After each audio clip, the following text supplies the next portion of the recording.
to see a show of hands. How many of you have unfriended someone on Facebook because they said something offensive about politics or religion, childcare, food? And how many of you know at least one person that you avoid because you just don't want to talk to them? You know, it used to be that in order to have a polite conversation, we just had to follow the advice of Henry Higgins in My Fair Lady, stick to the weather and your health. But these days, with climate change and anti-vaxxing, those subjects are not safe either. So this world that we live in, this world in which every conversation has the potential to devolve into an argument, where our politicians can't speak to one another, and where even the most trivial of issues have someone fighting both passionately for it and against it, it's not normal. Pew Research did a study of 10,000 American adults, and they found that at this moment we are more polarized, we are more divided than we ever have been in history. We're less likely to compromise, which means we're not listening to each other, and we make decisions about where to live, who to marry, and even who our friends are going to be based on what we already believe. Again, that means we're not listening to each other. A conversation requires a balance between talking and listening, and somewhere along the way we lost that balance. Now, part of that is due to technology, the smartphones that you all either have in your hands or close enough that you could grab them really quickly. According to Pew Research, about a third of American teenagers send more than 100 texts a day. And many of them, almost most of them, are more likely to text their friends than they are to talk to them face to face. There's this great piece in The Atlantic. It was written by a high school teacher named Paul Barnwell. And he gave his kids a communication project. He wanted to teach them how to speak on a specific subject without using notes. And he said this: I came to realize that conversational competence might be the single most overlooked skill we fail to teach. Kids spend hours each day engaging with ideas and each other through screens, but rarely do they have an opportunity to hone their interpersonal communication skills. It might sound like a funny question, but we have to ask ourselves, is there any 21st century skill more important than being able to sustain coherent, confident conversation? Now, I make my living talking to people. Nobel Prize winners, truck drivers, billionaires, kindergarten teachers, heads of state, plumbers. I talk to people that I like. I talk to people that I don't like. I talk to some people that I disagree with deeply on a personal level, but I still have a great conversation with them. So I'd like to spend the next 10 minutes or so teaching you how to talk and how to listen. Many of you have already heard a lot of advice on this. Things like look the person in the eye, think of interesting topics to discuss in advance, nod and smile to show that you're paying attention. Repeat back what you just heard or summarize it. So I want you to forget all of that. It is crap. There is no reason to learn how to show you're paying attention if you are, in fact, paying attention.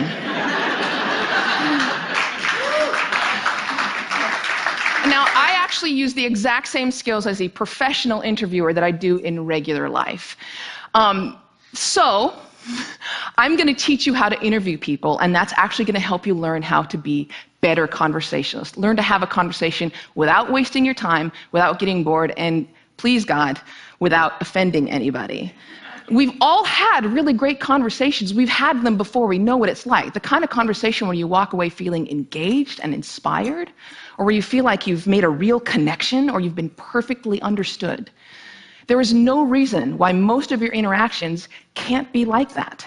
So I have 10 basic rules. I'm going to walk you through all of them, but honestly, if you just choose one of them and master it, you're already going to enjoy better conversations. Number 1, don't multitask. And I don't mean just set down your cell phone or your tablet or your car keys or whatever's in your hand. I mean, be present. Be in that moment. Don't be thinking about your argument you have with your boss. Don't be thinking about what you're going to have for dinner. If you want to get out of the conversation, get out of the conversation. But don't be half in it and half out of it. Number 2, don't pontificate. If you wanted to state your opinion without any opportunity for response or argument or pushback or growth, write a blog. No, there's a really good reason why I don't allow pundits on my show, because they're really boring. If they're a conservative, they're going to hate Obama and food stamps and abortion. If they're a liberal, they're going to hate big banks and oil corporations and Dick Cheney. Totally predictable. And you don't want to be like that. You need to enter every conversation assuming that you have something to learn. The famed therapist Eb Scott Peck said that true listening requires a setting aside of oneself. And sometimes that means setting aside your personal opinion. He said that sensing this acceptance, the speaker will become less and less vulnerable and more likely to open up the inner recesses of his or her mind to the listener. Again, assume that you have something to learn. Bill Nye, everyone you will ever meet knows something that you don't. I put it this way: everybody is an expert in something. Number 3, use open-ended questions. In this case, take a cue from journalists. Start your questions with who, what, where, when, why, or how. If you put in a complicated question, you're going to get a simple answer out. If I ask you, were you terrified? You're going to respond to the most powerful word in that sentence, which is terrified, and the answer is, yes, I was, or no, I wasn't. Were you angry? Yes, I was very angry. Let them describe it. They're the ones that know.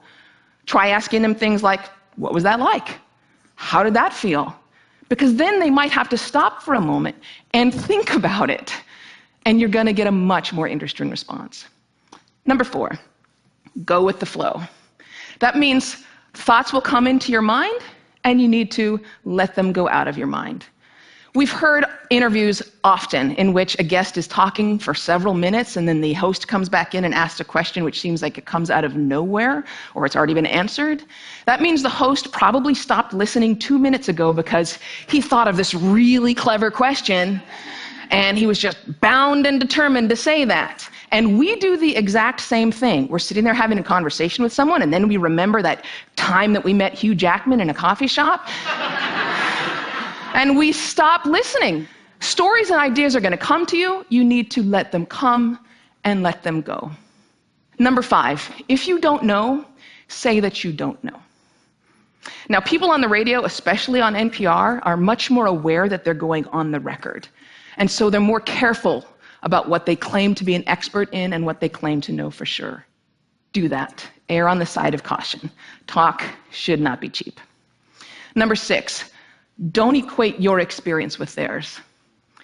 If they're talking about having lost a family member, don't start talking about the time that you lost a family member. If they're talking about the trouble that they're having at work, don't tell them about how much you hate your job. It's not the same. It is never the same. All experiences are individual. And more importantly, it is not about you. You don't need to take that moment to prove how amazing you are or how much you've suffered. Somebody asked Stephen Hawking once what his IQ was, and he says, I have no idea. People who brag about their IQs are losers. Conversations are not a promotional opportunity. Number 7, try not to repeat yourself. It's condescending, and it's really boring. And we tend to do it a lot, especially in work conversations or in conversations with our kids. We have a point to make, so we just keep rephrasing it over and over. Don't do that. Number 8, stay out of the weeds. Frankly, people don't care about the years, the names, the dates, all those details that you're struggling to come up with in your mind. They don't care. What they care about is you. They care about what you're like, what you have in common. So forget the details. Leave them out. Number 9, this is not the last one, but it is the most important one. Listen. I cannot tell you how many really important people have said that listening is perhaps the number one most important skill that you could develop. Buddha said, and I'm paraphrasing, if your mouth is open, you're not learning. And Calvin Coolidge said, no man ever listened his way out of a job. Why do we not listen to each other? Number 1, we'd rather talk. When I'm talking, I'm in control. I don't have to hear anything I'm not interested in. I'm the center of attention. I can bolster my own identity. But there's another reason. We get distracted. The average person talks at about 225 words per minute, but we can listen at up to 500 words per minute. So our minds are filling in those other 275 words. And look, I know it takes effort and energy to actually pay attention to someone. But if you can't do that, you're not in a conversation. You're just two people shouting out barely related sentences in the same place. You have to listen to one another. Stephen Covey said it very beautifully. He said, most of us don't listen with the intent to understand. We listen with the intent to reply.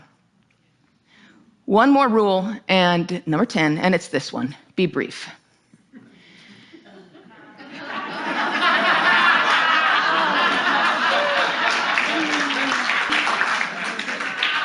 All of this boils down to the same basic concept, and it is this one: be interested in other people.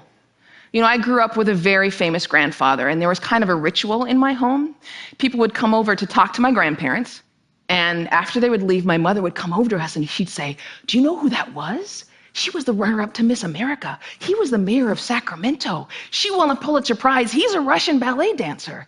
And I kind of grew up assuming everyone has some hidden amazing thing about them. And honestly, I think it's what makes me a better host.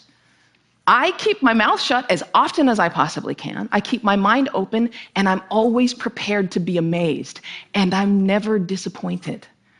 You do the same thing. Go out, talk to people, listen to people, and most importantly, be prepared to be amazed. Thanks.